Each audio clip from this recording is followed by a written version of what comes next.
Do you need me to stand?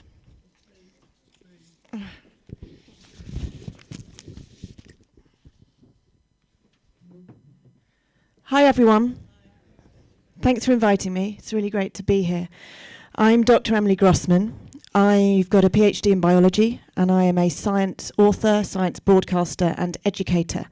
And I'm also one of the co-founders of Scientists for Extinction Rebellion.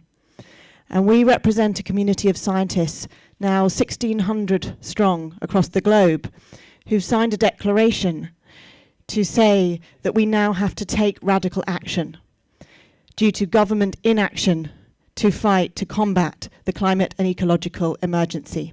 That it's clear and unequivocal that this crisis is happening. And if we don't act and act radically and act now, it will lead to incalculable suffering and loss of life. And scientists are now stepping forward. They're stepping out of their laboratories, of their offices, of the traditional places where scientists have been promised that if we stay behind our desks, behind our microscopes and our data capture, and we report impartially and quietly on the truth, that governments will listen and that they will take action appropriate to that truth, and that it will be reported on by the media. But that has not happened. Scientists have been warning for 40 years now, and that has not happened. It has not been reported on to the extent and the scale of the crisis that we are now in, and governments have not acted anywhere close in line with the warnings that scientists have made. So scientists are now coming out and taking action and saying we need to shout louder, we need to go against what we've been promised as scientists is our role as a scientist, which is not to bring our feelings into it, not to act as humans, but to act as scientists and to be trusted by the government. But no, because the government have let us down. We cannot anymore trust that it's okay to simply report on the facts.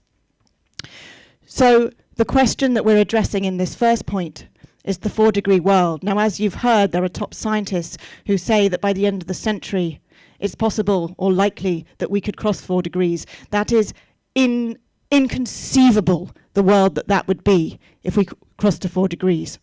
The projections on our current pathways say that on average we're likely, more than likely, we're heading for 3 degrees, and that there is a good chance that we could cross over into 4 degrees. Now, 3 degrees itself is where we're heading on current policies, even if the government carries on with the policies they've committed to, even if they carry on with the policies that they've promised to, and even if they honour the pledges and the targets that they say they hope to make.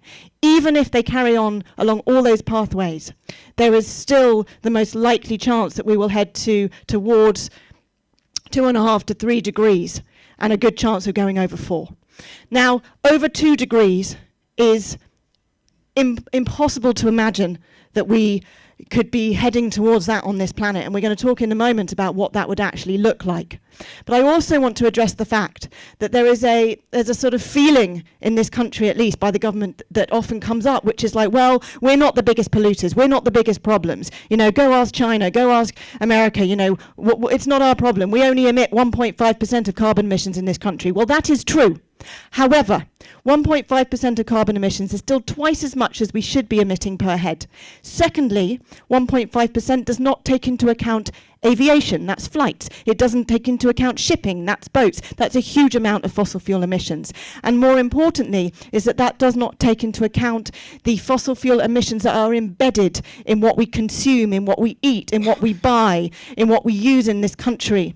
It's being reported by that we actually are consuming more embedded emissions than either the US or Japan. Plus, we are investing 15% of carbon emissions come from investments from the City of London.